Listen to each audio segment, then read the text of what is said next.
Are you preparing for the IELTS listening exam? Do you want to boost your score? You are in the right place, just like hundreds of other students. These videos, prepared with IELTS topics and native speakers, will help you improve your listening and vocabulary skills. Watch the video with the visuals until the end, and re-evaluate yourself by solving the questions at the end. Improve yourself anytime, anywhere. Let's get started.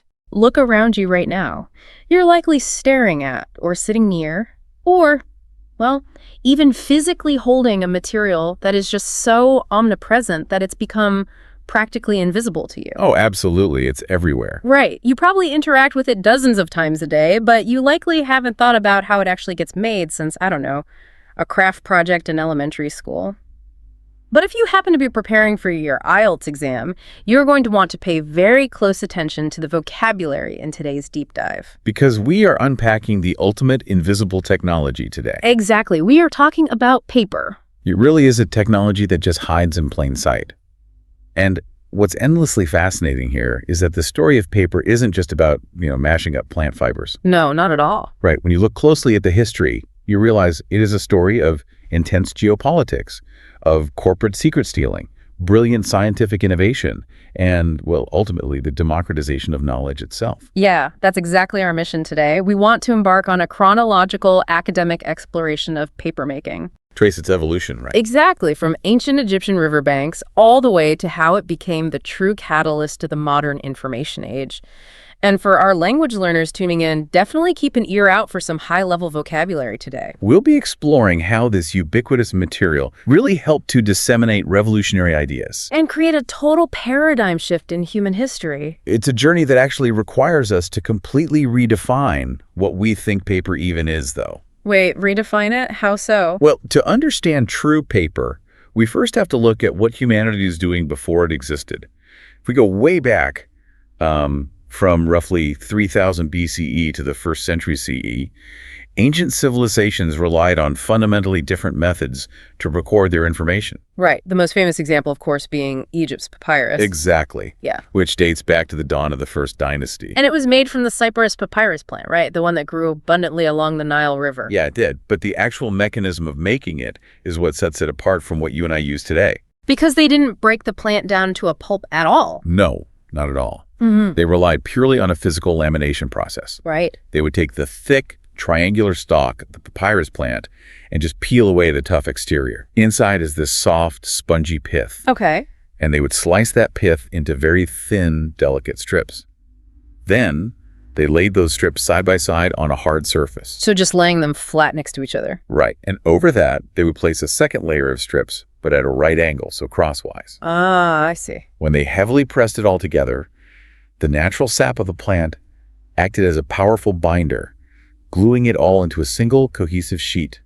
So to use an analogy here, making papyrus is basically like making a woven basket, or maybe even plywood. You're taking physical, intact strips of a raw material and physically layering them together. The perfect analogy. Whereas true paper, as we'll see in a bit, is more like making a smoothie. A smoothie? Yeah, you have to completely break down the original structure of the ingredients into a liquid and then reconstitute it into something entirely new. That composite structure is exactly what defines it, yeah. With ancient papyrus, you can still see the original individual strips in the piece. Right, they're still visibly there. And it was incredibly successful for its specific environment. From a material science perspective, papyrus contains a massive amount of a substance called lignin. Lignin? Yeah, up to 16%. Lignin is a complex organic polymer that basically gives wood and bark its structural rigidity. Oh, okay. And it provides natural protection against UV rays and biological breakdown.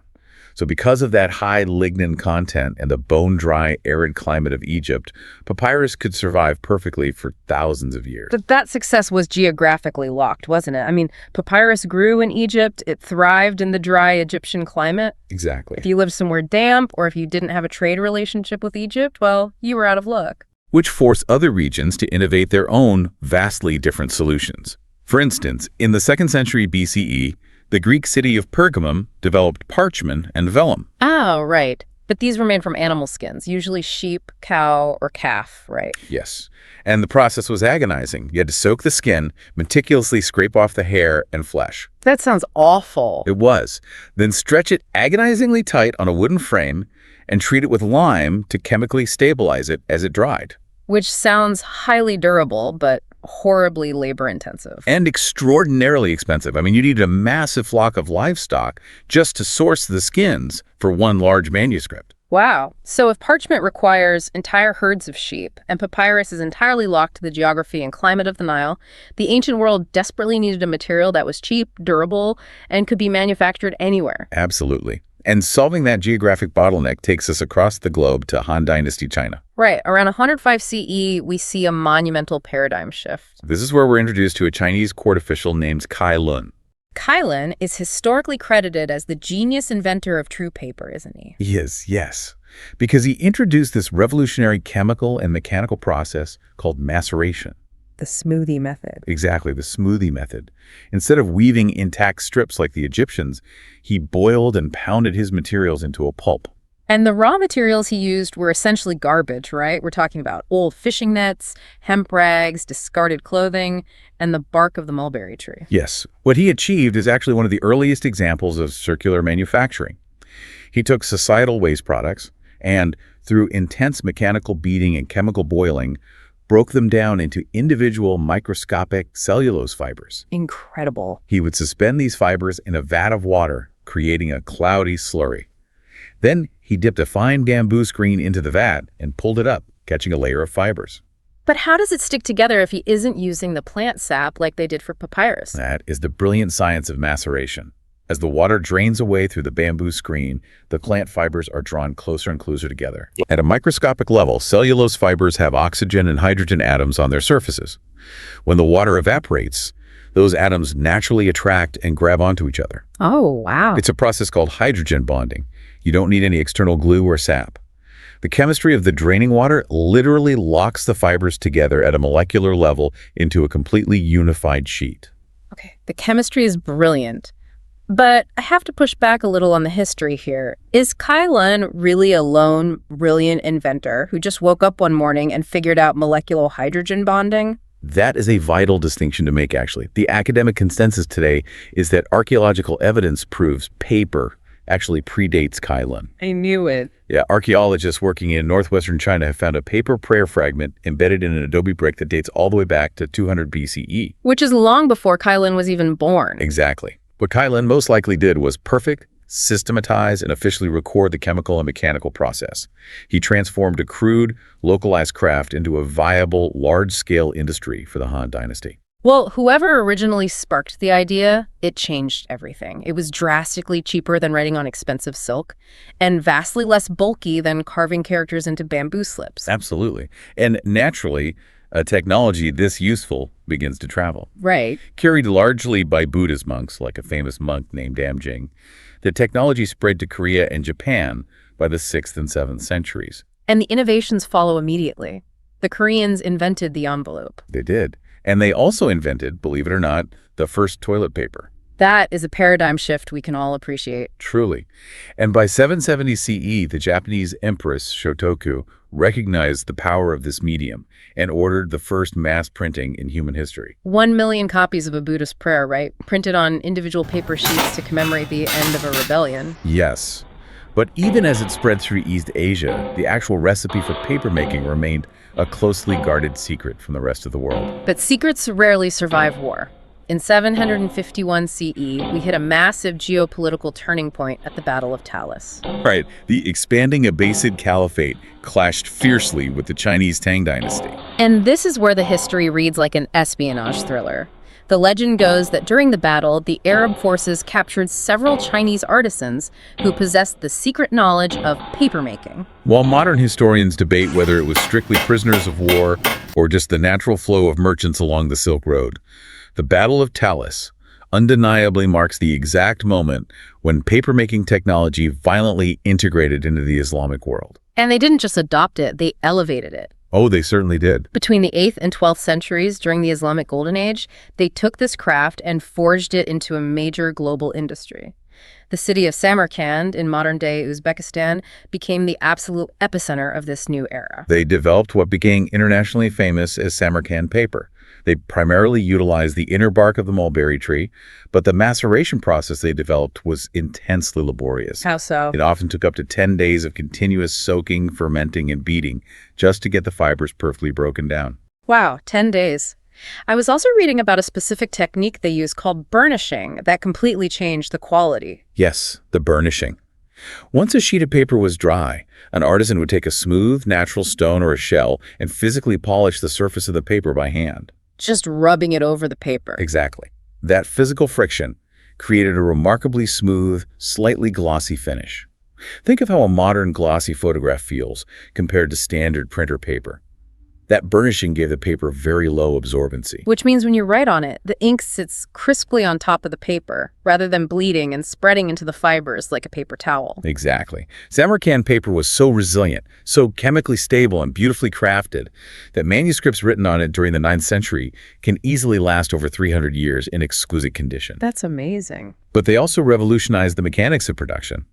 In 794 CE, the first water-powered paper mill was established in Baghdad. Right, they replaced human muscle with engineering. They completely phased out the slow manual mortar and pestle. Instead, they used trip hammers. How did those work? They would set up a water wheel in a river, and as the wheel turned, a heavy wooden camshaft would physically lift a massive wooden hammer and drop it directly onto the vat of raw fibers over and over again. Completely automating the beating process. Yes, so we have this rapidly industrializing paper empire spreading across the Islamic world. But what happens when that unstoppable force hits Egypt? Because around 850 CE, the very first paper mill opens in Fustat, which is Old Cairo, and by the 12th century, true paper entirely supersedes ancient papyrus. It does. So why did the Egyptians abandon a native material they had relied on for 4,000 years? Because the shift from papyrus to paper wasn't just a technological upgrade. It was a profound economic and intellectual revolution. Paper was massively cheaper to produce, and it freed society from relying on a single plant species that was constantly being overharvested. That makes sense. But structurally, true paper possessed a monumental advantage, which was flexibility. Because if you fold a sheet of papyrus, those stiff, glued-together strips will just snap and crack. Which is exactly why papyrus always had to be rolled into long scrolls. Paper's flexibility allowed for the creation of the codex. And the codex is simply the modern book format, right? Pages folded, stacked, and bound together along one edge. Exactly. That seems like a small detail, but think about the user experience. With a codex, you can easily flip to a specific page or chapter instantly.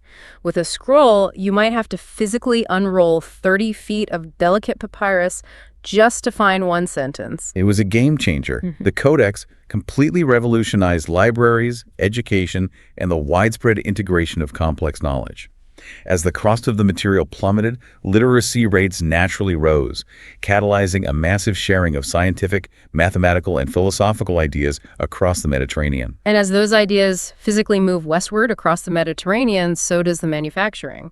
These beautiful, resilient manuscripts spread across the Islamic Caliphate, eventually reaching the Iberian Peninsula, so modern-day Spain, and moving deep into the heart of Europe. And by 1264 CE, the true European hub of papermaking emerges in a small Italian town called Fabriano. And the background of Fabriano is absolutely fascinating. It really is, because they weren't papermakers by trade at all. Fabriano was internationally renowned for its highly skilled blacksmiths. Right. In fact, the name of the town itself might even derive from the Latin faber in Giano, meaning blacksmith, on the river Giano. So you essentially have a whole town of people with a deeply mechanical engineering mindset suddenly getting their hands on this ancient Asian and Middle Eastern chemistry. And that blacksmith mindset led the Mastricartai, the master papermakers of Fabriano, to invent 3 groundbreaking innovations that optimized paper for the Renaissance and eventually the Gutenberg printing press. What was the first one? First, they dramatically improved those hydraulic hammer mills we saw in Baghdad. By heavily harnessing the fast-moving Giano River, they engineered complex, water-powered stamping mills with iron-studded hammers. Oh, wow. Those mills could mass-produce an estimated 2,500 quintals of paper annually by the 15th century. But innovation number 2 is all about the chemistry, specifically a process called sizing. Yes, sizing. Sizing is basically the glue that holds the sheet together and stops the ink from bleeding. Arab and Chinese paper makers glued their paper using plant starch. But Europe has a drastically different climate. It is notoriously cold and damp. Exactly, and starch plus dampness equals a buffet for microorganisms. If they used starch, the paper would quickly get moldy, and the ink would blur into an illegible mess. Precisely. The Fabriano blacksmith needed a local empirical solution, so they borrowed a technique from the local tanneries. Yes, they took the discarded scraps of animal skin, boiled them down to extract the natural animal gelatin, and literally dipped their finished paper in that gelatin bath. So to use a modern analogy, applying that animal gelatin is basically like putting a high-tech sealant or a tempered glass screen protector on a smartphone. That's a great way to think of it. It's a completely invisible layer, but it fundamentally changes the durability and the usability of the core material underneath. It made the European paper highly waterproof, perfect for liquid inks, and durable enough for official legal documents. Documents which previously had to be written on that insanely expensive parchment. And their third innovation was just as vital, the watermark. Right. By weaving incredibly fine brass wires into the mesh of their bamboo or wire paper molds, they created subtle, translucent images embedded directly within the paper itself. You know, hold any modern banknote up to the light today and you'll see a watermark. You are looking at a security technology invented by 13th century Italian blacksmiths. Exactly. It started simply as a branding tool for the Fabriano makers to prove their quality, but it quickly evolved into an essential security feature to prevent counterfeiting in official state documents and currency. So Fabriano's industrial mass production makes paper ubiquitous across Europe. Suddenly, Michelangelo is sketching on it, Da Vinci is taking notes on it, but there is a glaring, massive flaw in their entire supply chain. A huge flaw. Because to make all this paper, they relied purely on recycled cotton and linen clothing. Rags. If you want more paper, you literally need more old clothes. And as literacy skyrocketed, particularly with the advent of the printing press in the 1450s, the demand for paper vastly outpaced the human supply of old clothes. Yeah. By the 18th and 19th centuries, Europe and America were facing a severe, literal rag scarcity. It got utterly desperate. I couldn't believe this detail when I read it. During the American Revolutionary War, the Continental Army ran completely out of paper to wrap their musket balls. Right. They actually raided Ben Franklin's print shop and stole 2,500 printed copies of a local sermon just to roll them into ammunition to shoot at the British. That is wild. And in England, the rag shortage was so dire that the government mandated the dead had to be buried in woolen garments just to save all the linen and cotton for the paper makers. The world desperately needed an empirical, scientific solution to find a new botanical fiber. They needed a source of cellulose that wasn't tied to the textile industry. Right. And the inspiration for the modern solution came from a rather surprising biological source. In 1719, a French scientist named René de Réaumur was spending his time observing wasps. Wasps? Like the stinging insects? Exactly. He meticulously observed that paper wasps build their intricate nests by chewing up tiny bits of raw wood, mixing that wood with their own saliva, and exuding it to form incredibly fine, sturdy paper. Wow. He theorized that if a tiny wasp could manufacture paper out of raw wood, humans could certainly engineer a way to do it too. Which eventually inspired a truly eccentric German clergyman named Jacob Christian Scheffer in the 1760s.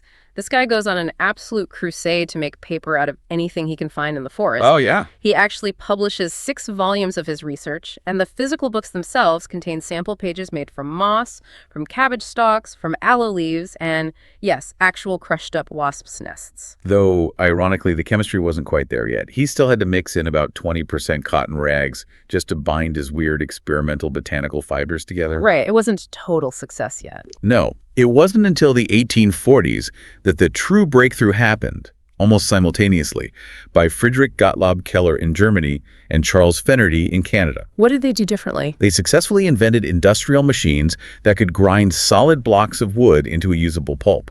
This was quickly followed by advanced chemical pulping processes, like the sulfite and Kraft processes, which successfully dissolved the stubborn lignin in the wood. Ah, the lignin from earlier. Exactly. It left behind only the pure cellulose fibers.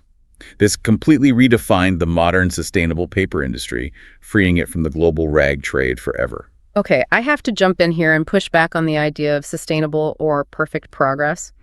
We finally figure out how to grind up wood. We essentially have unlimited paper. But isn't modern wood pulp paper actually terrible in quality compared to the old stuff? Oh, how so? Well, I mean, if you leave a paperback novel or a newspaper in the sun for a week, it turns yellow, brittle, and crumbles. You are entirely correct to point that out, and it's a tragic irony of this specific technological leap. It comes down to a chemical phenomenon that archivists refer to as slow fire. Slow fire. You see, those early chemical processes used to break down wood pulp in the 19th century left the resulting paper highly acidic. Acidic meaning the paper basically destroys itself from the inside out. Exactly. The residual acid literally breaks down the cellulose chains over time. Millions of books printed in the 19th and early 20th centuries are quite literally eating themselves into ash on library shelves today. That is heartbreaking. It is a rapid, devastating deterioration. Ironically, these mass-produced books are vastly less durable than the 300-year-old burnished Samarkand rag paper or the 4,000-year-old Egyptian papyrus.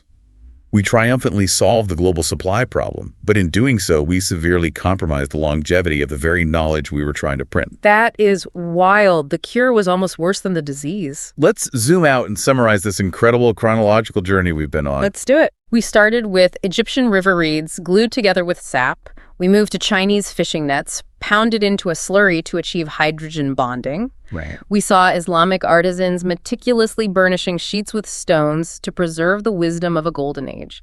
We visited Italian blacksmiths who used roaring water wheels and animal gelatin to accidentally fuel the Renaissance. And finally, we watched humanity learn how to chemically grind wood into pulp just by observing the humble paper wasp. It is an absolute testament to human ingenuity. It truly is.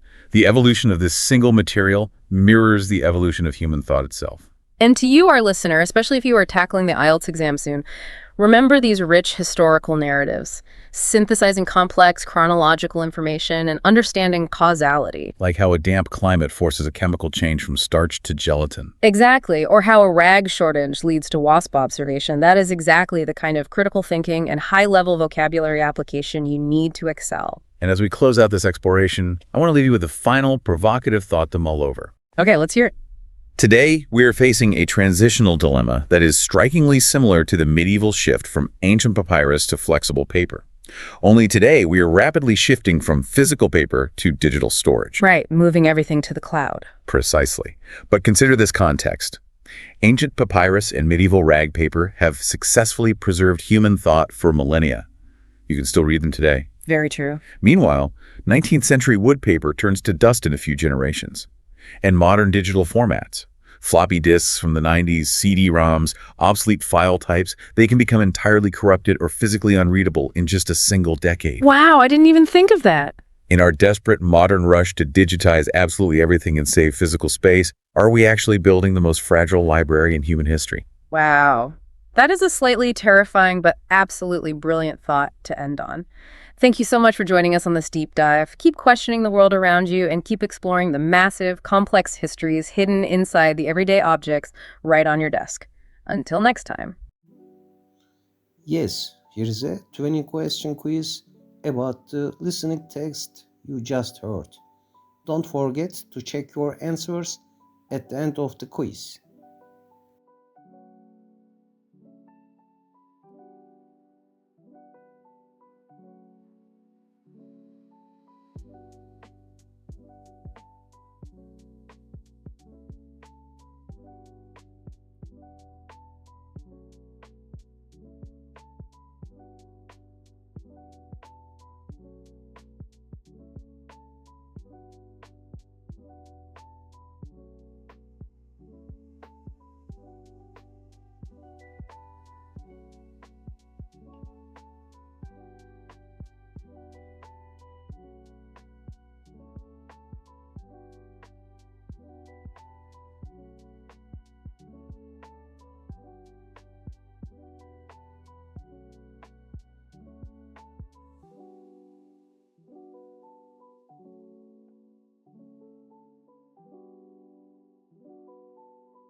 We have reached the end of our IELTS listening practice video.